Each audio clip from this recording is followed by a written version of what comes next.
What time is it? 10:23. And that's enough time to make this video. Perfect. Awesome. So we're going to build this site table.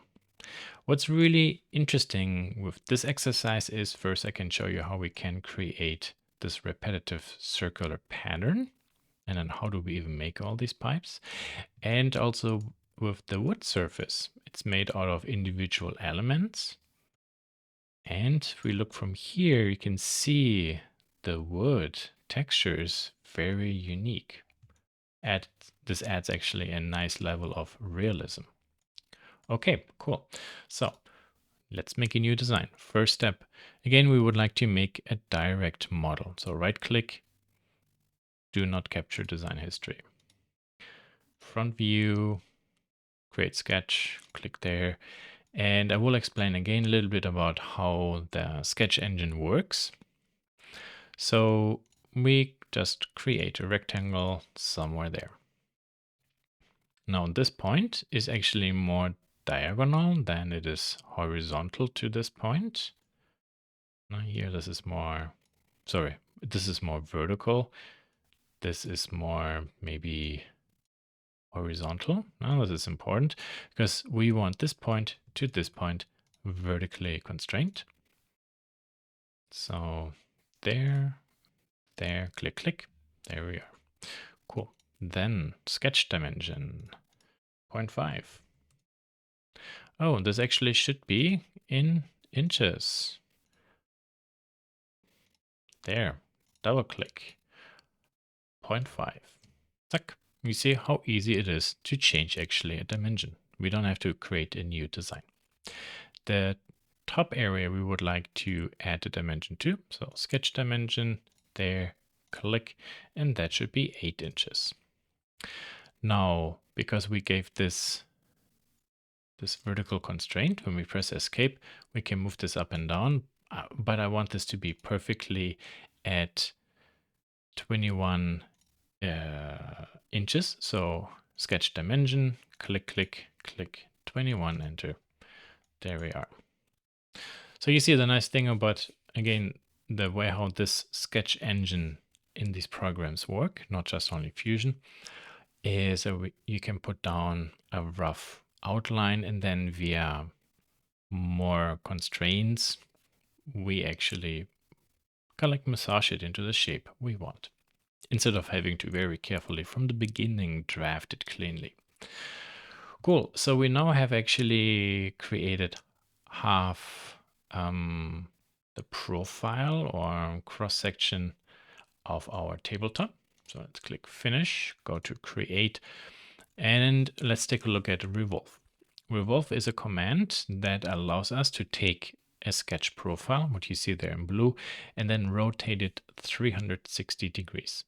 This takes its inspiration from a wood lathe, where we are wood turning. You put a piece of block onto the lathe, spin it 360, and then with a knife you start carving it. So click. The profile is selected automatically. Go to axis, click this small vertical line, and there we are. Now, if we would make a small slice of pizza, we can even rotate this. You see there, we can fix this. We are hungry. A full pizza, please. Thank you. Awesome. Okay. Now we have very sharp corners. It's going to hurt. Let's round this with a little bit of sandpaper or a router bit. So we could go to modify. There are two tools. Chamfer makes it nice and flat. Fillet makes it nice and round. Let's go with fillet. Click, click. The height here is 1/2 inch.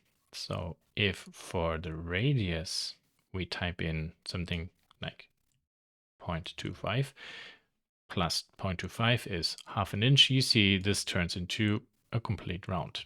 And that's not what we want. Maybe 0.1, maybe 0.05. 0.1. We make this actually rounded edge more pronounced. Okay, so this is much nicer to look at. And now you think, well, what about I would like this to be more chamfered. How can we fix this? Check this out. We select this fillet and press delete. And wow, we get the old edge back. Okay. Chamfer, this one, 0.1. So that's the way how the chamfer works. Nope, I liked the fillet first. Okay, delete the chamfer, press delete, and fillet it back. Cool. So you see actually how dynamic this modeling can be. We can surfaces or volumes we added, remove, and then we get the previous edge back. That's very useful. Now, because I have here this profile, let's name actually the sketch side profile. And now I would like to slice this table into 4 individual pieces. So how do we do this? So essentially I need 4 lines to kind of like run a saw along. And we have actually here a split body command. So think about the split body like a knife. You have a big block of solid butter and you take a knife and you just cut through it a few times. Goodie. So, but we want to do this perfectly. So from here to there in nice even 4 steps. So we need to somewhat figure out, we need to find the left and the right point. And then we need to be able to start slicing through it. Okay. We can actually go back to this initial sketch. Double click. Very good. And I will make a line down here. And turn this off so you see actually where everything is. And I will make sure that this and this is aligned. Okay, no, that's good. Now when I have 8 and I want to have 2 pieces and 2 pieces, that means 4 inches, 4 inches, 4 inches, 4 inches. Okay. So,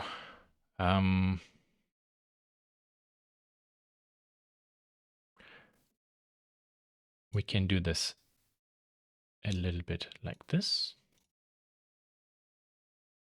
So you see here, I'm just drawing 3, 4 more lines. Okay. And then I will go to dimension and say U to U4. Okay, U to U4. See, this is actually super easy. And this is this 8. Yes, it is. Very good. So I know that this is like there. Okay, this dimension I delete again. So now I kind of like created myself these 4 cut lines. Let's exit the sketch, go back to here. And obviously the outside we don't really need. Just the 3 in the center, but those are very useful to visualize where we are. Okay, now modify, split body. So this is my body to split and this is my tool. And okay. Zack, now we have a slice cut off. Let's do this one more time. And we can also right click and say repeat. So we always don't go to the main menu. And there we are. Really nice. Okay. So let's say at one point we actually would like to make this instead of 8, we make this 9 inches and we would like things to be more automatically. So let's go back to here and I will delete all this. Okay. And then we will draw a line and connect all those. Very nice. Okay. So when I make this one 4, okay, maybe 9. There you see how this one moved, but those didn't move. Okay. So how do we make this work? So this one here should always stay at the center. So I will say you to you, be constrained. Cool. But when this one moves, how can we make these two always be equal? Well, that's the equal constraint. Zack. And there we are. Now, oh, yeah, you can only read this out. That is okay, because these lines are made equal. This line is fixed to here. This line is fixed to there, aka we have the left and right, and this is our distance. So here, check this out. 9 and 10. You see how everything is growing or shrinking. So we created ourselves here what's called helper geometry. I select with Shift all these 4 lines and then turn those into construction geometry. I add a readout constraint here again, just to show you how the values update. Pretty cool, no? Okay, so that basically covered the modeling of the top part. Now, it's actually time to create everything for the wire. And for this, ideally, we would like to create maybe a new sketch. Or we can put everything into the side sketch, but then this is actually in our way. So, but this is no problem. We can actually select all this. Yeah, left and right. Okay, and then we just drag this on top. Okay, good. Let's go front. Now we will have a distance and a line and a line. Okay, so from the bottom we start. We just draw a line, and go up. Okay, very nice. Let's hide the body so it's easier to see what we have. Press Escape. Turn bodies off again. And then this point I click and drag onto there. And if you have a white point, that's not good. Now, this white point is gone. So this means this point got coincident constraint onto this line, which means I can move it left and right, but I can't move it up or down anymore. The reason why I did this is I would like to give this a distance. So from here to here, and then we can press D or sketch dimension 0.25. Very nice. This line should have a height of 7 inches. And then this line down there, that is 6. And escape. And then we can select this line and say construction. So I just drew this line so I can visualize the distance and give it a measurement. I could also actually, if I track this off, you see I could have drawn this line just and put it on the grid, but then the point can go up or down. So to prevent this, horizontal constraint, vertical to there. So now escape. This point only gets left and right, not up and down. And let's add the dimension. 2 different ways. Outcome pretty much the same. Also, since I said there's 2 different ways, outcome is the same, there are literally endless variations how you can create sketches. There are simply more logical and cleaner and more labor intensive and cumbersome sketches. There's not necessarily a right or wrong. It's honestly more, I would with sketches, Albert Einstein made a very good point about simplicity and something being easy. If it's not easy, then it's not good. There's no point in making it complicated. We want to work efficiently and fast. So this is actually really good. Now we would like to round this a little bit. Go to modify. Look at that. There is a fillet command. Previously, I showed you the fillet for a volume. We also can do a fillet for a sketch. So click and click, and there's a blue line. That's actually the fillet. So maybe we set this to 6, not too much. Okay. There is the fillet. Has a radius of 6. I think we can still change this. You see then how it grows. Okay, very nice. So with this line created, and the reason why we also created this arc, we can create a pipe. So create pipe, and you see how it selects the whole piece. This is because chain select here is turned on. Otherwise it would be click and click individual pieces. We get a warning object that you're creating is not visible because the body is hidden or the folder is turned off. There we are. Section size 0.25. New body, a 1/4 inch diameter is not enough. 1/2 inch. Yeah, that's good. That's a nice and solid pipe. Very good.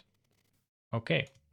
That's actually also why in the sketch here, I created this distance of 1/2 inch, 1/4 inch, because the pipe with having a radius of 1/4 inch, then this pipe would be flush to the side of the wood part. Okay, nice. So how do we create all the multiples? How is that possible? How could we do this?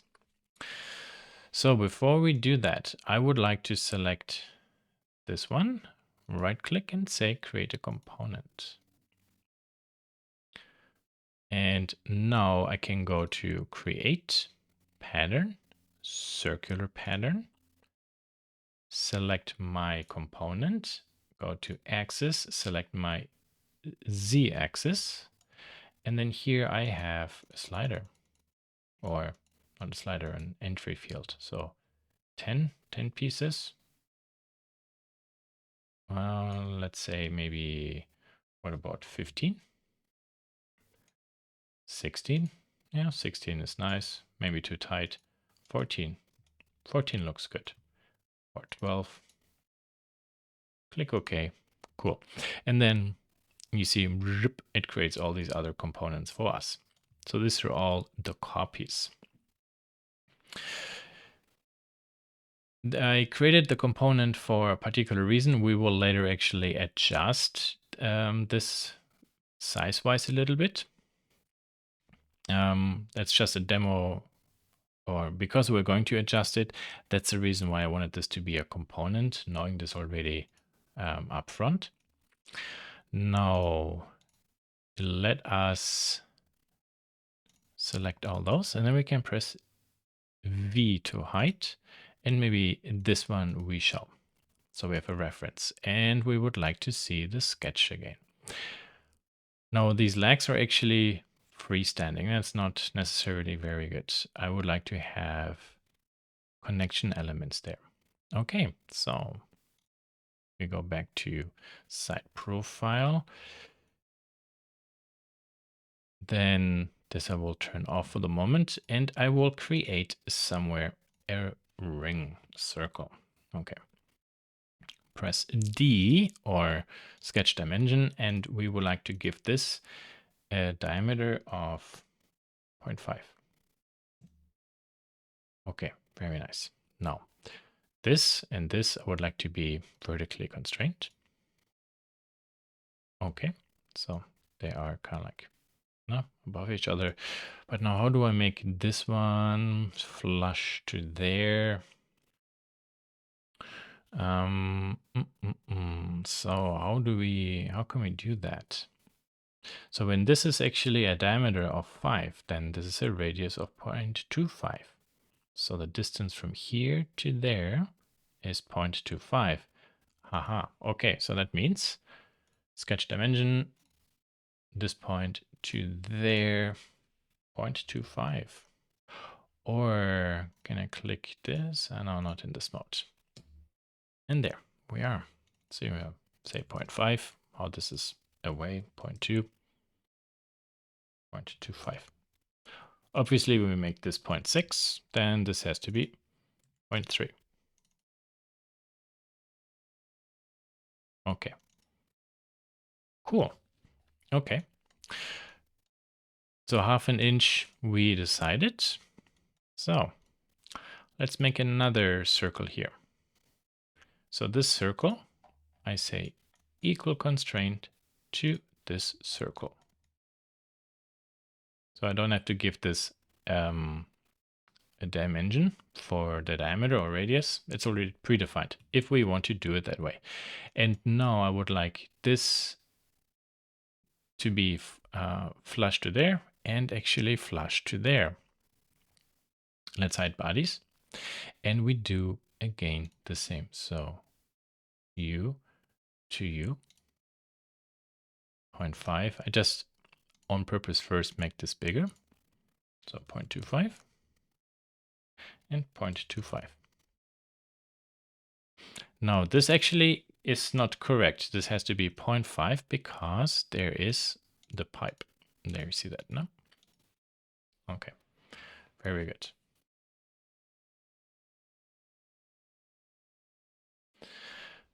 And we need one more of those down here. So I'll just draw this here, equal constraint, escape, equal constraint, U to U. And then I can say this to their vertical constraint. Perfect. Now, so that already, because this is flush to this pipe, this is flush to this pipe because it's vertically constrained. And I can just slide this down maybe to here. What's the distance? Shift these two center points. Let's say 6 inches. Cool. Okay. 6.25. Okay. Now with these 3 rings we created, we can go revolve and say U and U. And here, and now we have to, on a Mac, it is command, and again on the PC, it is control. We have to select both profiles and then select axis, Z. Yeah, your bodies are invisible, new body. Okay, so let's see, number 1, number 2, number 3. Beautiful. Okay. U and U, right click. Is there the view command? Show all, show height. Tuck. Okay. Very nice. So, few things we need to adjust now. Here, this ring is just touching it. So, that doesn't work. It needs to intersect a little bit. So, this is wrong and this one is wrong. So we delete it, double click, and then we say here, this one maybe 0.3. Ooh, way too much. 0.4. Okay. Yeah, so now these two pipes will intersect and we can weld them together. Good. Finish sketch. I select all those, right click and say height, and then I go revolve these two again along Z. Very good. Select all those, right click and show height. Yeah. Okay. Much better. There you can see now how they slightly overlap. So if we have a welder, then there is enough overlap to weld these individual pieces together. Little bit of last cleanup. So this is sticking out way too far, and this is also not big enough. So you see how this we literally nearly have segments there in between. So either this has to be bigger or this has to be smaller. For a quick check, we could make this bigger, 0.1. But then it's really a big bulky bottom ring that looks kind of dumb. So we undo this and we can go press and pull, select this bottom one. And actually first this has to go up a little bit, maybe minus 2.5. Okay, so this looks a tick better. But then we also can see, so this inside visually is good. This in the outside, that is actually not good. So, maybe this one has to be smaller. What about me make this 0.0 inches? So thinner. Okay. Yeah, that looks better. How is it here? There's still a little bit of overlap, not too much, but that works. Very good. And you might have noticed that I only did this modification on one of these vertical pipes, and that's because these are all components. So what I did to one component got applied to the others. Again, I knew that I was going to do this. But this is just a very good example again to showcase where components can also be very useful to adjust multiple objects at once.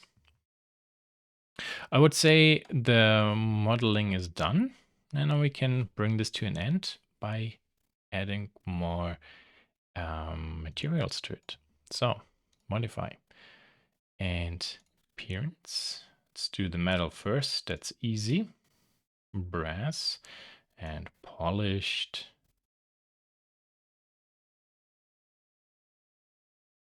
And let's go to here and zip. Also, you see the brass material is being shown for all the components.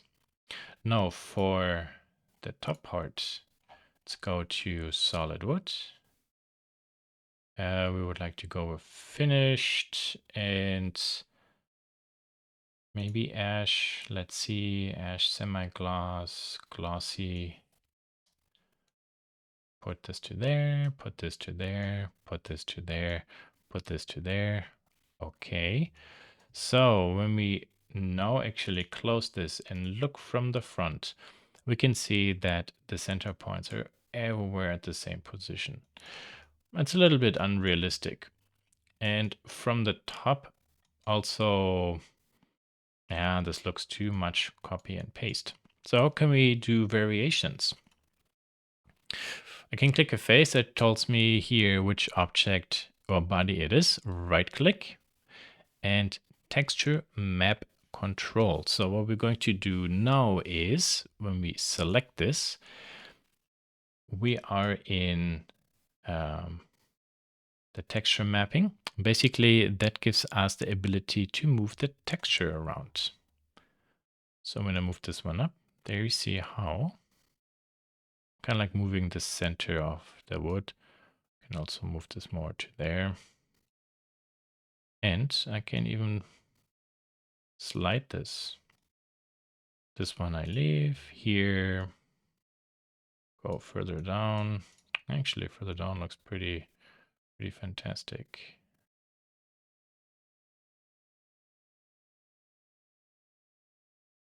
Yeah, and then I see more of the grain. So I will do the same here.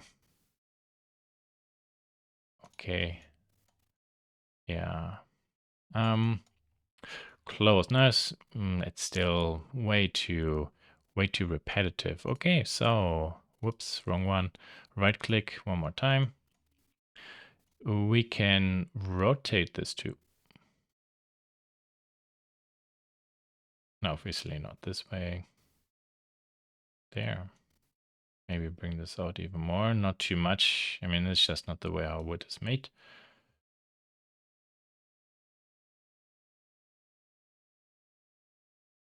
Okay. Pretty cool. Yeah, there we are. Now we created a nice side table with a polished brass wire base below.